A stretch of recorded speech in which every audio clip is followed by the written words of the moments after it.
Retour sur le plateau de Jamespot Summit, le live, c'est l'émission. Et on va commencer notre première séquence en parlant éco-responsabilité. Voilà, quelle est la place du numérique dans cette justement transformation digitale, mais également écologique. Qu'est-ce que les entreprises peuvent faire et où en est-on avec les outils collaboratifs. Et pour ça, évidemment, je voulais inviter Olivier Forcet. Bonjour Olivier. Bonjour Alain. Écoute, ça fait vraiment plaisir que tu sois avec nous parce que tu nous as accompagnés depuis le début sur ces questions-là. Oui. Hein, toi, tu es tombé dedans depuis longtemps sur ces questions-là. C'est pas hier que tu as découvert ces questions. Non, en fait, moi je suis dirigeant de Rome Consulting. On a un cabinet de conseil positionné croisement transition énergétique et transition numérique. Effectivement, on est une offre de conseil autour des bilans carbone et des démarches RSE. Donc on vous a accompagné en 2016. Eh oui, 2016 déjà, il faut se rappeler, ça fait quand même 6 ans qu'effectivement, pour la première fois, on s'était vraiment posé là-dessus de manière, j'ai envie de dire, sérieuse, pour faire le bilan carbone de Jamespot. Ouais. Voilà. Et alors, il s'est passé du temps, il s'est passé des choses en 6 ans. Et je voudrais juste qu'on commence pour remettre un petit peu, comme on dit, l'église au centre du village, avec une infographie, là, qu'on a partagée. Je ne sais pas si elle est à l'écran. Hein, donc, avec le fait qu'il y a plus de 900 kilos à peu près de carbone émis par an par le numérique. Oui. L'essentiel, 350 kilos, c'est quand même le matériel. Viennent derrière les data centers 250 kilos et 150 kilos pour la partie plutôt personnelle. Ouais. Donc on voit bien effectivement qu'il y a peut-être des choses qu'il faut attaquer d'abord, comme on dit, en termes de priorité. Et puis la place du numérique, tu me donnais des chiffres là-dessus donc un chiffre qu'on a, que j'ai retrouvé sur le site du gouvernement tout à l'heure, c'est 3,5%, c'est la part des émissions qu'on alloue au numérique. Et au long de 2021, et on imagine que ça va doubler en 2025. Donc, moi je disais souvent, c'était dans l'épaisseur du trait, tu sais, c'est une formule. Là, du coup, le trait, il commence à devenir un peu épais. Le trait commence à devenir un peu épais, évidemment, avec tout s'est digitalisé, l'économie s'est digitalisée. Donc, on fait de plus en plus appel à des solutions numériques. Donc, ça explique le fait que ce chiffre commence à prendre un peu d'importance. Et du fait aussi qu'il faut, du coup, s'en préoccuper. Ouais. Alors, d'abord, la question justement de la compensation.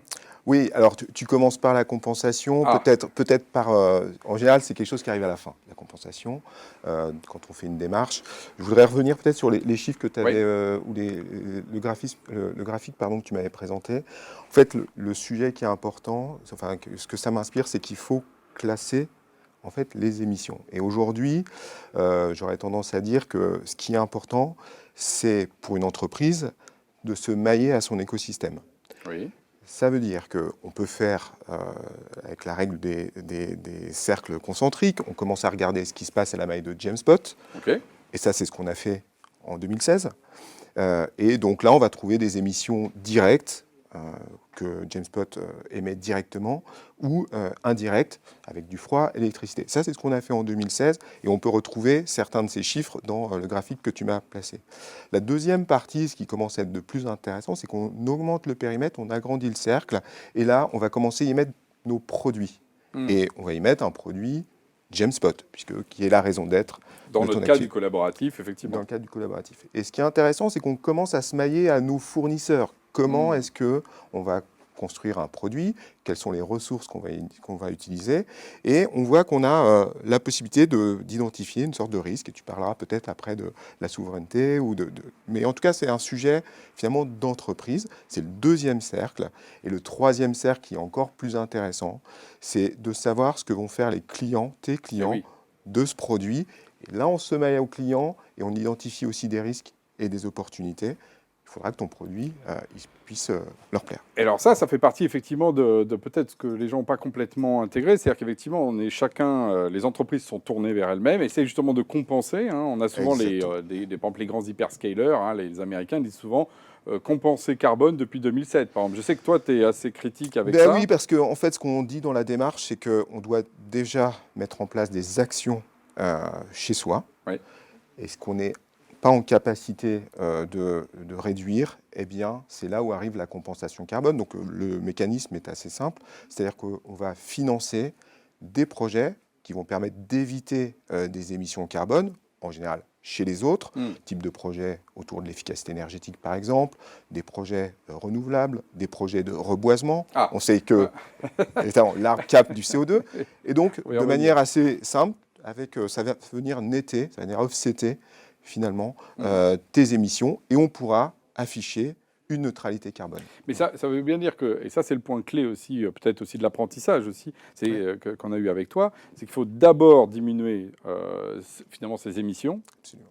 Et ensuite compenser. Et non pas se dire que finalement on s'achète un chèque en blanc. Oui. Parce que c'est vrai que ça donne toujours l'impression aussi qu'il y a une problématique sociale. Les plus riches peuvent se payer finalement des 4x4, un peu pour simplifier, Oui. alors qu'au fond, la question c'est peut-être plutôt d'éliminer les 4x4. Enfin, si on prend les choses comme ça. On a un exemple avec l'actualité, la Coupe du Monde au Qatar. Le Qatar affiche une neutralité carbone. Sauf qu'on voit très bien qu'il y a des actions aujourd'hui qu'on pourrait mettre simplement baisser ou ne pas baisser la clim, mais justement augmenter la clim, enfin le niveau de la température dans les stades, ça c'est une action d'efficacité énergétique qui n'est pas faite. Le Qatar préfère compenser aujourd'hui. Oui, et donc on arrive à la limite du système. La première chose, c'est de faire en sorte d'avoir des actions chez soi. Est-ce qu'on n'est pas en capacité de réduire donc les émissions irréductibles, alors on cherche à les compenser. Ce qui d'ailleurs nous amène alors justement à agir sur soi, agir sur le produit. Si on revient sur Genspot, on reviendra sur la compensation après. C'est vrai que c'est aussi la question, par exemple, de toute la pédagogie, si on prend par exemple de ça, de choisir nous en tant que fournisseurs. Bon, par exemple là, on aura d'ailleurs tout à l'heure, on aura le plaisir d'avoir les gens d'OVH qui sont là sur la partie souveraineté, qui font un travail colossal également sur la question de l'efficacité énergétique. Ils sont vraiment exemplaires là-dessus. D'ailleurs, on les a aussi choisis pour ça. Ou plutôt, on est plutôt aussi resté avec eux pour ça. C'est intéressant parce qu'on est avec eux bien avant que ces questions soient là. Tu fais le choix de ton fournisseur. Exactement. Finalement. Et donc, on est tous responsables là-dessus. Exactement. Et là-dessus, bon, je sais que les chiffres d'ailleurs sur les GAFAM ne sont pas très glorieux pour eux. Par contre, ils écrivent en gros, on compense. C'est bien là où on voit bien l'ambiguïté. Absolument. Voilà, entre faire pour soi. Et ensuite, il y a la question sur la collaboration, de faire évoluer le produit aussi, pour qu'il soit justement vertueux. Absolument. En fait, l'exemple du constructeur automobile qui va construire un véhicule, par exemple, eh bien, il doit se poser la question de l'usage que fera de ce véhicule, de l'usage que feront ses clients de ce véhicule. Est-ce qu'ils vont consommer?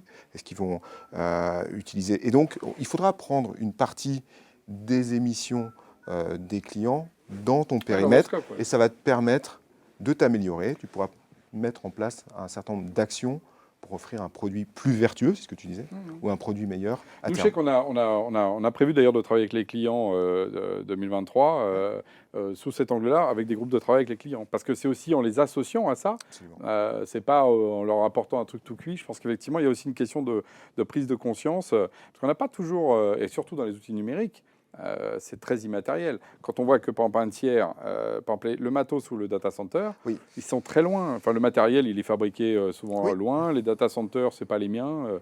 Donc, il y a aussi la dématérialisation crée aussi une forme de déresponsabilisation, non? Absolument. C'est-à-dire qu'on peut se dire, j'y peux rien, ou je suis pas responsable de la construction d'un produit ou de l'imprimante que je vais utiliser. Ça, c'est pas exactement vrai. Je pense qu'il faut en tenir compte, et comme tu l'avais dit sur le sujet du numérique, les gros enjeux, ce sont les enjeux du matériel, donc des équipements que tu as, donc les ordinateurs, les imprimantes par exemple. On n'imprime plus, nous. On n'imprime plus. C'est très bien. Donc, usage très bonne. Bon, là, j'ai imprimé 3 feuilles. Je m'en excuse pour la planète. Le logiciel. Oui. Et puis, les moyens ou les ressources qui vont être utilisées pour faire fonctionner ton logiciel. Donc, on parle du data center. Aujourd'hui, on sait bien que la partie électrique, ou l'électricité et l'énergie qui va alimenter ces data centers, peut aussi se poser la question du sujet de l'énergie avec la crise qu'on traverse aujourd'hui. Vaste sujet. Alors, je vais revenir sur Alors, on diminue, on améliore le produit, et après, on compense ce qu'on peut. Absolument. Ce qu'on avait fait, nous, en 2016, comme là, on l'a refait, donc c'est la compensation. Donc, peut-être, on pourrait voir... nous, là, du coup, il y a vraiment un changement dans Genspot, dans la compensation qu'on a fait il y a 6 ans. Et là, c'est vraiment très, très différent, parce qu'il y a 6 ans, les projets étaient très, j'ai envie de dire, exotiques. Parce qu'il y avait des projets à l'autre bout du monde pour mettre du bambou pour les pandas. Enfin, tu vois, il y avait vraiment cette espèce d'imaginaire-là. Et là, parce qu'on a fait voter les Genspotiens, comme tu le sais, parce que tu nous as aussi accompagnés là-dedans. Et moi, quelque chose qui m'a vraiment surpris, c'est que là, les choix des Genspotiens, à qui on a demandé qu'est-ce qu'on fait comme compensation, sont revenus sur du reboisement. Et en particulier, c'est le bois de la Percée, je ne voulais pas me tromper, qui n'est pas très loin d'ailleurs de Nantes, parce que toi tu viens de... Exactement, on est basé à Nantes. on a 100 tonnes, 2 hectares, c'est à peu près ça, je crois qu'on... J'ai plus exactement les chiffres en tête, mais c'est vrai que ce qui était intéressant, c'est que le choix a été fait et de manière collaborative, puisque Ah bah oui, Jamspot collaboratif, on n'aurait pas... de Voilà. manière collaborative.